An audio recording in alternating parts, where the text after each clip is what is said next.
Oui, c'est très simple. En fait, ce qu'on appelle le digital, le virtuel, est en réalité extrêmement concret, extrêmement matériel. Pour recevoir un message, il faut un ordinateur, il faut un smartphone, il faut des serveurs, il faut des terres rares pour fabriquer tous ces matériaux. Donc c'est extrêmement concret et physique. Et donc il n'y a pas de dématérialisation au sens premier du terme.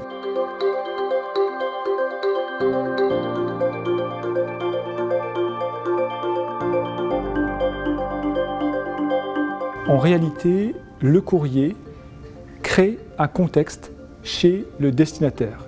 Il crée ce qui s'appelle une forme de bulle d'attention qui fait qu'il mobilise son attention pour accéder au contenu du message. Et ce qui est important de comprendre, c'est que ça produit un certain nombre d'effets, 13 précisément.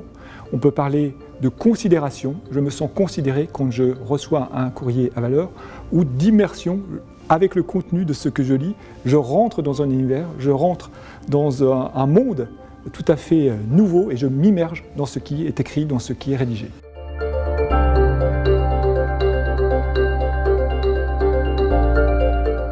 Bien sûr, selon que vous avez besoin d'être très rapide, très réactif, de donner une alerte, le numérique est tout à fait adapté. Si vous avez besoin de mobiliser l'attention, d'accéder à un message plus élaboré, le courrier est lui parfaitement adapté. Ce que nous faisons par ailleurs en termes d'hybridation, c'est que de plus en plus, le courrier se superpose à des solutions digitales. Par exemple, aujourd'hui, vous pouvez envoyer une lettre commandée en ligne depuis votre terminal. Cette lettre, elle est rematérialisée à distance avant d'être remise par le facteur dans la main du destinataire. C'est bien de l'hybridation, le mariage du courrier et du numérique.